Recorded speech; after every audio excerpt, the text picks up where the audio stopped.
Hi welcome to my channel నేను వినాని.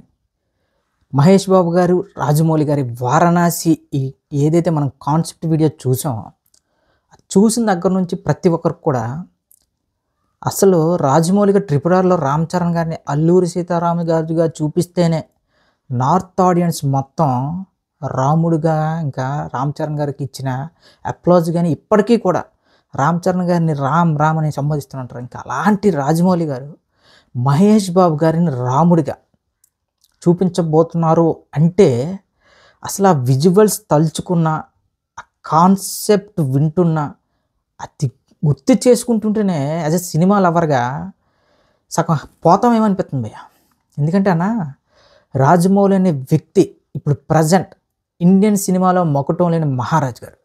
ఇక మహేష్ బాబు గారి గురించి ఎంత చెప్పినా తక్కువ. ఎందుకంటే హాలీవుడ్ హీరో ఫీచర్స్ ఉన్న ఏకైక టాలీవుడ్ హీరో మహేష్ బాబు గారిని ఇప్పుడే కాదు, కొన్ని ఏళ్ల క్రితమే, 10-15 ఏళ్ల క్రితమే పెద్ద పెద్ద డైరెక్టర్ ఒక సుకుమార్ గారు కానీ, ఇంకా త్రివిక్రమ్ గారు కానీ చాలా సందర్భాలు చెప్పారు. సో అలాంటిది ఇప్పుడు మహేష్ బాబు గారిని రాముడిగా ఇంకా విజువల్స్ కానీ అవన్నీ ఊహించుకుంటే ఇప్పటికే ఏలో జనరేట్ అయిన పిక్స్ కుప్పలు తెప్పలు ఉన్నాయి. ఇంకా రాముడిగా మహేష్ బాబు గారిని ఇంకా ఊహిస్తూ ఏలో జనరేట్ చేసిన కుప్పలు. కానీ ఇప్పుడు వాటన్నిటికీ మించి రాజమౌళి గారు ఇంకెలా చూపించబోతున్నారు అనేది ఊహించుకుంటుంటేనే ఇది ఊహలకి అందరి అద్భుతం అనిపిస్తుంది.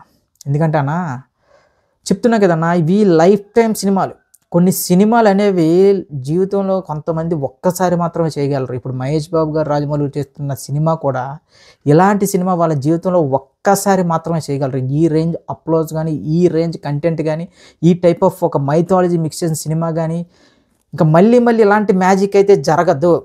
2027 తర్వాత, ఈ సినిమా రిలీజ్ తర్వాత మన ఇండియన్ మైథాలజీ యొక్క ఎల్లలు అనేవి ప్రపంచం మొత్తానికి మరొక్కసారి ఎవరైతే ఇప్పుడు ఇండియన్ మైథాలజీ గురించి కానీ, ఇండియన్ హిందూయిజం గురించి కానీ ఎవరైతే తక్కువ చేసి మాట్లాడుతున్నారో అలాంటి వాళ్ళందరికీ కూడా ఒక కళ్ళు చెదిరిపోయే విధంగా రాజమౌళి అయితే ప్రజెంట్ చేయబోతున్నారు. అందులో హీరోగా మన సూపర్ స్టార్ మహేష్ బాబు గారు.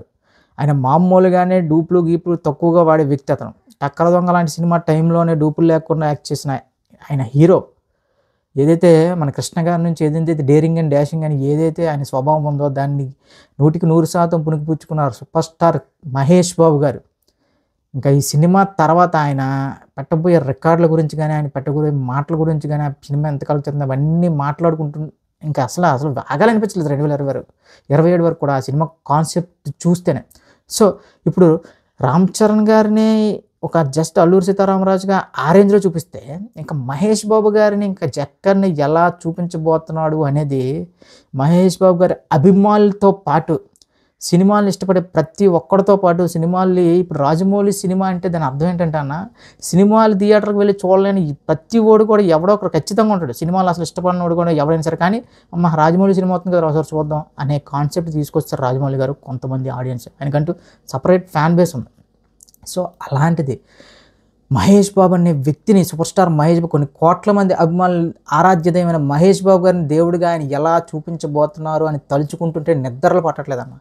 నాకే ఎలా ఉంటే ఇంకా మహేష్ బాబు గారి అభిమానులకి అది ఆ ఫీలింగ్ అనేది ఎలా ఉంటుంది, ఆ ఒక్క ఫీలింగ్తోనే 2027 కాదు 2030 వరకైనా గడిపేస్తారు. కానీ వాళ్ళు ఎంత టైం వెయిట్ చేసినా సరే వాళ్ళు వెయిటింగ్కి ఇంకా వాచ్ ఇంకా మీరు ఎంత వెయిట్ చేసినా సరే ఇంక మీకు దానికి 10 ఇస్తారు. అబ్బా రాజమౌళి ఇంక ఫిక్స్ అయిపోండి. ఈ సినిమా తర్వాత మళ్ళీ చెప్తున్నా, హాలీవుడ్ అని ఎందుకు చెప్తున్నా అంటే కొన్ని సినిమాలు మన హాలీవుడ్ రేంజ్లో తీయలేమో అని ఒక ముద్ర ఉంది, ఎంత టెక్నాలజీ అభివృద్ధి అయినా సరే. ఎందుకంటే మనకు ఆ లెవెల్ ఆఫ్ బడ్జెట్ ఇవ్వరు ప్రొడ్యూసర్లు.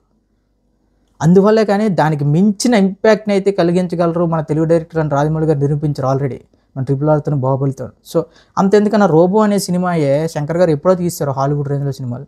సో అలాంటి పొటెన్షియల్ ఉన్న ఇండియన్ డైరెక్టర్స్కి ఇప్పుడు ఈ వారణాసి అనే సినిమా ఒక సంజీవనం లాంటిది. అంటే ఇప్పుడు ఈ సినిమాకి జరిగిన బిజినెస్ కానీ, ఈ సినిమా చేసే కలెక్షన్ల బట్టి మన ఇండియన్ సినిమా అనేది హాలీవుడ్ సినిమాతో పోటీ ఖచ్చితంగా పడుతుంది. లేదంటే హాలీవుడ్ సినిమాలు తలదన్నే విధంగా అయితే ఖచ్చితంగా తీయబోతున్నారు.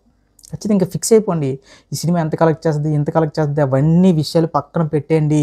ఈ సినిమా ఓపెనింగ్స్ 500 కోట్ల నుంచి నాకు తెలిసి ఇంకా స్టార్ట్ అవుద్ది భయ్య. ఫిక్స్. ఇంకా టైం ట్రావెల్లో గ్లోబ్ ట్రాటర్ అన్నారు, తర్వాత టైం ట్రాటర్ అంటున్నారు. చూడండి, టైం ట్రావెల్ని మైథాలజీ మిక్స్ చేసి ఒక కాన్సెప్ట్లో మహేష్ బాబు గారిని ఊహించుకుంటుంటేనే మెంటల్ ఇచ్చేస్తుంది. ఇంకా 2027లో వీళ్ళు సృష్టించబోయే ఆ విధ్వంసం ఏ రేంజ్లో ఉంటుందో మీ ఊహకే వదిలేస్తాం. నెక్స్ట్ మన ప్రభాస్ గారు అయితే ఒక యంగ్ డైరెక్టర్ అన్నాం, మనకు పరిచయమైన ఒక కొరియోగ్రాఫర్కి ప్రేమ్ రక్షిత్ గారికి ఒక అవకాశం అయితే ఇచ్చారు భయ్య. ఆయన అవకాశం ఇచ్చిందే తడువు కొంతమంది బ్యాచ్ ఏడుపులు మొదలెట్టారు. అంటే మన హీరోలు ఎప్పుడు కూడా రాజమౌళి గారు, లేదంటే ప్రశాంత్ నీల్ గారు, లేదా సందీప్ రెడ్డి వంగ గారు వాళ్ళతోనే సినిమాలు చేయాలా? ఇంకా కొత్త వాళ్ళతో ఎవరితో చేయకూడదా? రాజమౌళి గారు కూడా ఒకప్పుడు కొత్త డైరెక్టరే. నెక్స్ట్ ప్రశాంత్ నీల్ గారు కూడా కేజీఎఫ్ ముందు ఎవరికి తెలియదు. ఈవెన్ సందీప్ రెడ్డి వంగ గారు కూడా అర్జున్ రెడ్డి తర్వాత అందరికీ తెలిసిన వ్యక్తి. అలానే ఎవరి టాలెంట్ ఏంటి అనేది మన హీరోలు చూసుకుంటారు. మన హీరోలకు మనం చేయాల్సింది ఏంటంటే ఉచిత సలహాలు కాకుండా వాళ్ళ పని మనం చేసుకున్న చేస్తే ఒక మంచి అవుట్పుట్ అయితే వస్తుంది. గతంలో ఇప్పుడు మారుతి గారి మీద అయితే మామూలు ట్విట్టర్లో ట్రెండింగ్ చేయలేదు, మామూలుగా కాదు, వేసుకున్నారండి మాకు మారుతితో సినిమా వద్దని. అదేవిధంగా ఇప్పుడు అప్డేట్స్ కూడా లేట్ అవుతున్నాయి, ఇంకా వేసుకున్నారు. కానీ ఖచ్చితంగా మన హీరో ఏది చేస్తే అది సపోర్ట్ చేయడం అనేది ఇంకా ఫ్యానిజం భయ్య. అసలు మనకి ప్రేమ్ రక్షిత్ గారి గురించి ఏం తెలుసు, ఆయన సాంగ్స్ చూసాం అంతే. అసలు ప్రభాస్ గారు ఛాన్స్ ఇచ్చారంటే, ప్రజెంట్ ఇండియాలోనే the biggest super star chance ఇచ్చారంటే ఆయన చెప్పిన కథ ఏంటి, ఆ కాన్సెప్ట్ ఏంటి, ఆ నెరేషన్ ఏంటో ఊరికనే ఇచ్చారు కదన్నా. ప్రభాస్ గారికి కూడా తెలుసు. ఇప్పుడు ఆషామాషిగా ఒక వ్యక్తికి డైరెక్షన్ ఛాన్స్ ఇస్తే ఎన్ని వేల కోట్లు, వందల కోట్ల యొక్క ఆయన మీద ఉన్న బిజినెస్ కానీ ఏదైనా సరే ఎంతమంది ఎఫెక్ట్ అవుతారని అవేవీ తెలియకుండా ఆయన ఛాన్స్ ఇస్తారా? అంతేగాని మనలో ఒక డైరెక్టర్ అవ్వబోతున్నాడు, ఇలాంటి వ్యక్తికి కూడా నా హీరో డైరెక్టింగ్ ఛాన్స్ ఇచ్చాడని గొప్పగా చెప్పుకోవడం పానిసి, బాబు మాకు వద్దు, అది ఖచ్చితంగా ఫ్లాప్ అయిపోద్ది, వీళ్ళు సరిగా తీరు, వాళ్ళు సరిగా తీరు.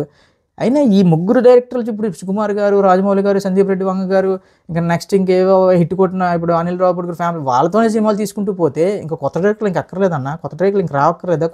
ఇంకా కొత్త కాన్సెప్ట్లు ఎక్కడి నుండి వస్తాయి? ఇప్పుడు నాగశ్విని అనే వ్యక్తికి ప్రభాస్ గారు ఛాన్స్ ఇవ్వడం వల్లే కదా కలికనే సినిమా వచ్చింది. ప్లీజ్ దయచేసి ఈ నెగిటివ్ ట్రెండింగ్ అనేది వరస్ట్లో వరస్ట్. మనకైనా సరే ఎవడో కూడా కొత్తగా మనం ఇప్పుడు ఫ్రెషర్, మనం ఒక ఉద్యోగం ఇవ్వాలంటే మనకు ఎవడో కూడా ఒక అవకాశం ఇస్తేనే కదా మనం ప్రూవ్ చేసుకుంటాం. ఆ అవకాశం ఇచ్చిన వెంటనే ఇంకా మామూలుగా వేసుకోవట్లేదు.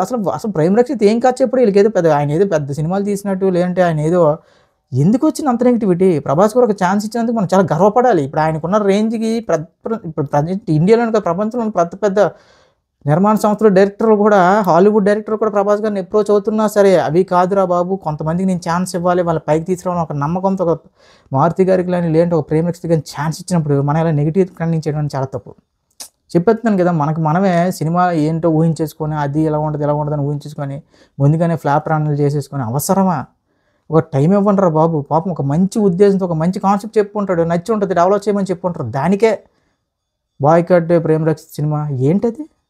సో ఈ టాక్సిక్ మెంటాలిటీని తీసి పక్కన పెట్టండి. మనకు మాత్రం మనం ఫ్రెషర్గా ఉన్నప్పుడు మాత్రం మనకు ఎవడో కూడా ఛాన్స్ ఇవ్వాలి. కానీ మన హీరో మాత్రం ఒక చిన్న డైరెక్టర్ ఛాన్స్ ఇస్తే మాత్రం మాకు వద్దు, బాయ్కట్ చేస్తాం. ఏంటిది ఇంత దరిద్రమా?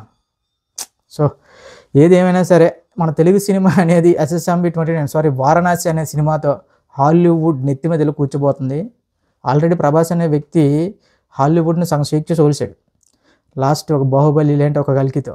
ఇప్పుడు దాన్ని ఇంకా టోటల్గా బేభత్సంగా ఇంకా బద్దలు కొట్టేసే విధంగా ఈ వారణాసి కాన్సెప్ట్ అయితే ఉంది అనేది చాలా క్లియర్గా అర్థమైంది కాన్సెప్ట్ వీడియో చూసిన తర్వాత. సో ఈ వీడియో కానీ నచ్చితే లైక్ చేయండి, షేర్ చేయండి, కామెంట్ చేయండి, సబ్స్క్రైబ్ చేసుకోండి భయ్యా.